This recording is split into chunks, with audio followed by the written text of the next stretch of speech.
Chapter 17. An Underwater Forest. We had finally arrived on the outskirts of this forest, surely one of the finest in Captain Nemo's immense domains. He regarded it as his own, and had laid the same claim to it that, in the first days of the world, the first men had to their forests on land. Besides, who else could dispute his ownership of this underwater property?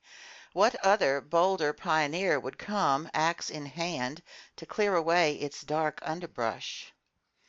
This forest was made up of big tree-like plants, and when we entered beneath their huge arches, my eyes were instantly struck by the unique arrangement of their branches, an arrangement that I had never before encountered.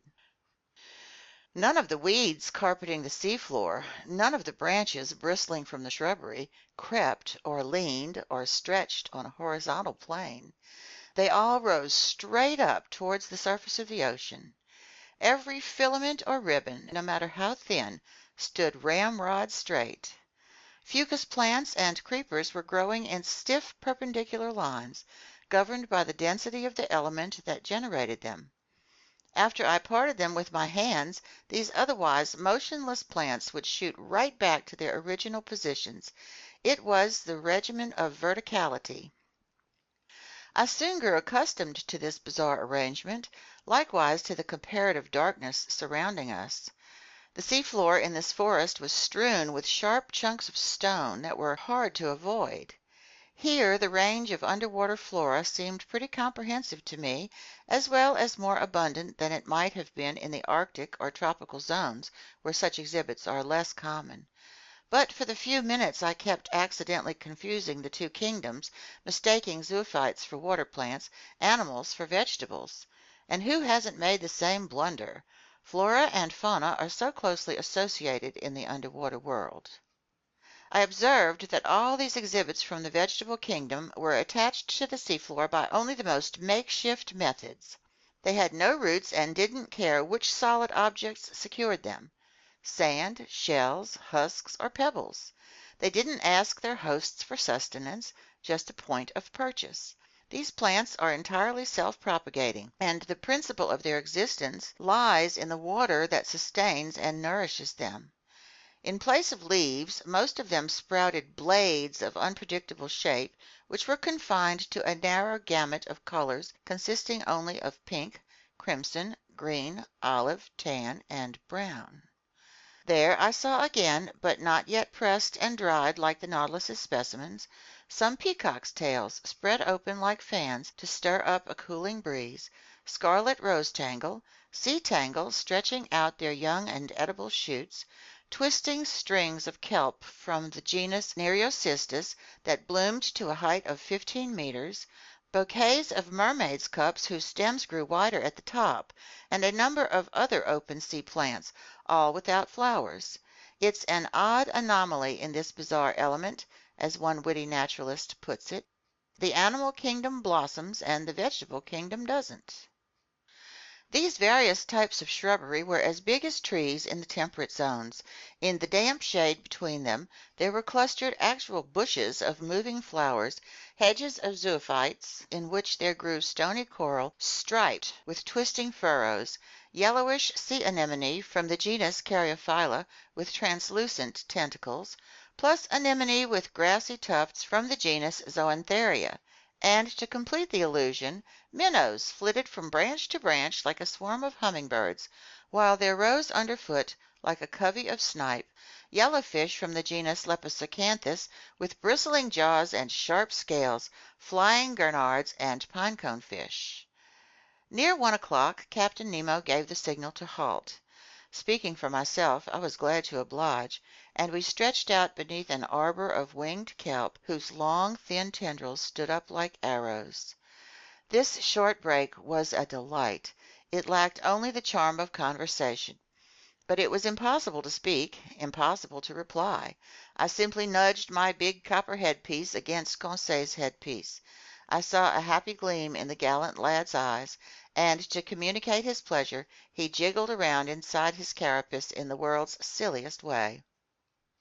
After 4 hours of strolling, I was quite astonished not to feel any intense hunger. What kept my stomach in such a good mood, I'm unable to say. But in exchange, I experienced that irresistible desire for sleep that comes over every diver. Accordingly, my eyes soon closed behind the heavy glass windows, and I fell into an uncontrollable doze, which until then I had been able to fight off only through the movements of our walking. Captain Nemo and his muscular companion were already stretched out in this clear crystal, setting us a fine nap-time example. How long I was sunk in this torpor I cannot estimate, but when I awoke it seemed as if the sun were setting toward the horizon. Captain Nemo was already up, and I had started to stretch my limbs, when an unexpected apparition brought me sharply to my feet. A few paces away, a monstrous, meter-high sea spider was staring at me with beady eyes, poised to spring on me.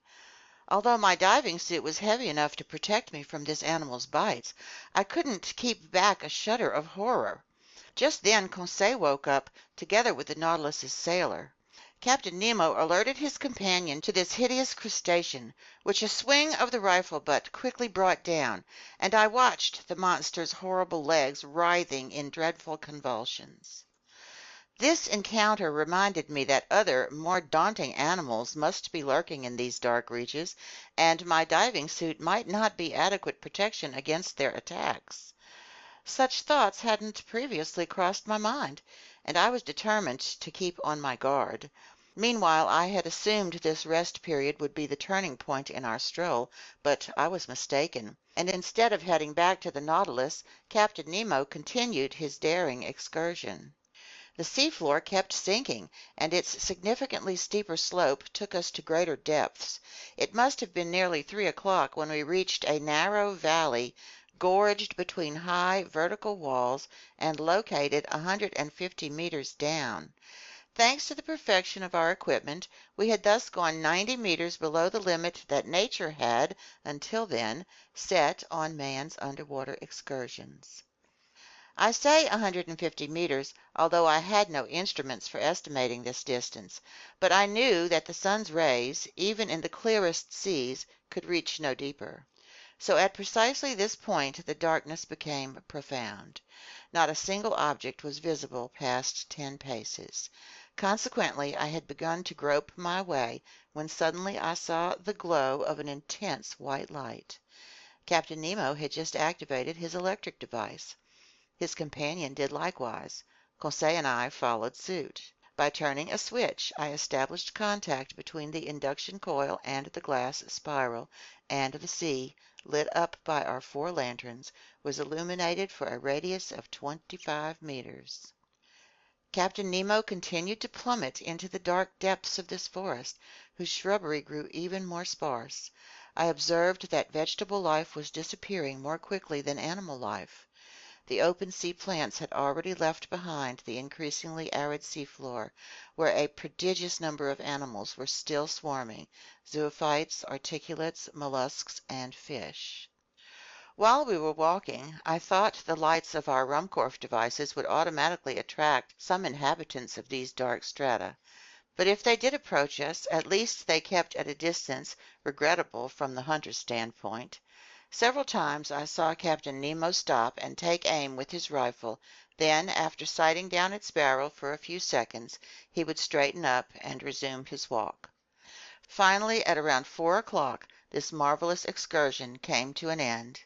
A wall of superb rocks stood before us, imposing in its sheer mass, a pile of gigantic stone blocks, an enormous granite cliffside pitted with dark caves, but not offering a single gradient we could climb up. This was the underpinning of Crespo Island. This was land. The captain stopped suddenly. A gesture from him brought us to a halt, and however much I wanted to clear this wall, I had to stop. Here ended the domains of Captain Nemo. He had no desire to pass beyond them. Farther on lay a part of the globe he would no longer tread underfoot. Our return journey began.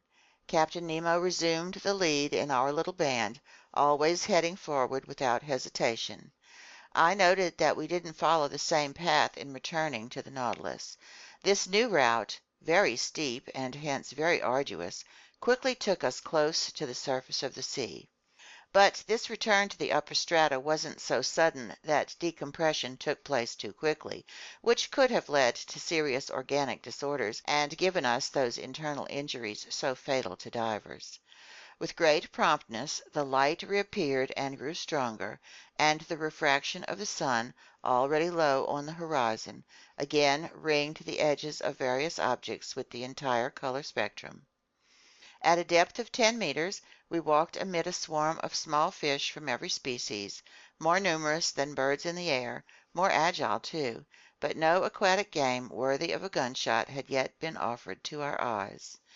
Just then I saw the captain's weapon spring to his shoulder and track a moving object through the bushes. A shot went off. I heard a faint hissing, and an animal dropped a few paces away, literally struck by lightning. It was a magnificent sea otter from the genus Enhydra, the only exclusively marine quadruped. 1½ meters long, this otter had to be worth a good high price. Its coat, chestnut brown above and silver below, would have made one of those wonderful fur pieces so much in demand in the Russian and Chinese markets. The fineness and luster of its pelt guaranteed that it would go for at least 2,000 francs. I was full of wonderment at this unusual mammal, with its circular head adorned by short ears, its round eyes, its white whiskers like those on a cat, its webbed and clawed feet, its bushy tail. Hunted and trapped by fishermen, this valuable carnivore has become extremely rare, and it takes refuge chiefly in the northernmost parts of the Pacific, where in all likelihood its species will soon be facing extinction.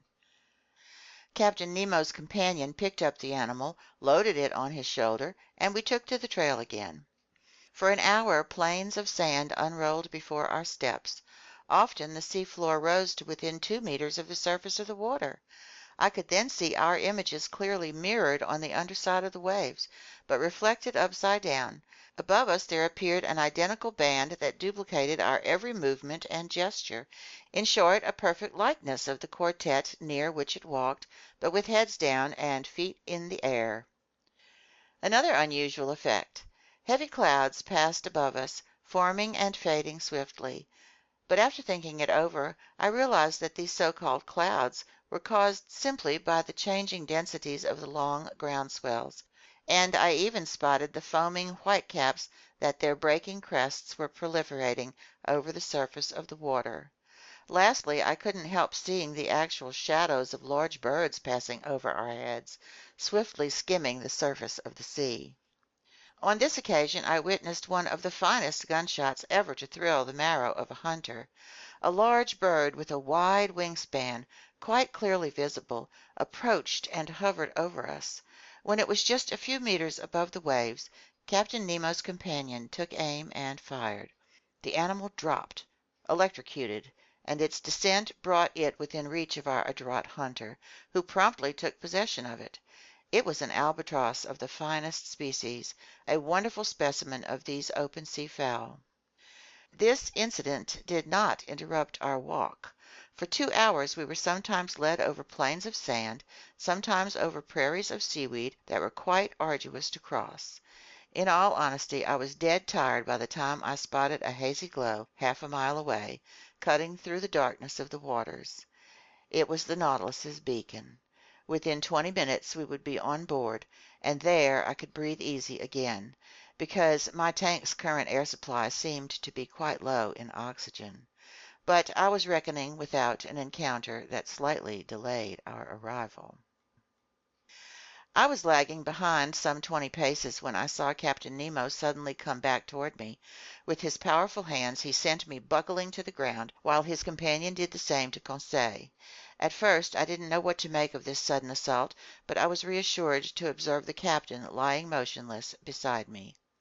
I was stretched out on the seafloor directly beneath some bushes of algae, when I raised my head and spied 2 enormous masses hurtling by, throwing off phosphorescent glimmers. My blood turned cold in my veins. I saw that we were under threat from a fearsome pair of sharks. They were blue sharks, dreadful man-eaters with enormous tails, dull, glassy stares, and phosphorescent matter oozing from holes around their snouts. They were like monstrous fireflies that could thoroughly pulverize a man in their iron jaws. I don't know if Conseil was busy with their classification, but as for me, I looked at their silver bellies, their fearsome mouths bristling with teeth, from a viewpoint less than scientific, more as a victim than as a professor of natural history. Luckily, these voracious animals have poor eyesight. They went by without noticing us, grazing us with their brownish fins, and miraculously we escaped a danger greater than encountering a tiger deep in the jungle. Half an hour later, guided by its electric trail, we reached the Nautilus. The outside door had been left open, and Captain Nemo closed it after we re-entered the first cell. Then he pressed a button. I heard pumps operating within the ship. I felt the water lowering around me, and in a few moments the cell was completely empty. The inside door opened, and we passed into the wardrobe. There our diving suits were removed, not without difficulty, and utterly exhausted, faint from lack of food and rest, I repaired to my stateroom, full of wonder at this startling excursion on the bottom of the sea. End of chapter 17.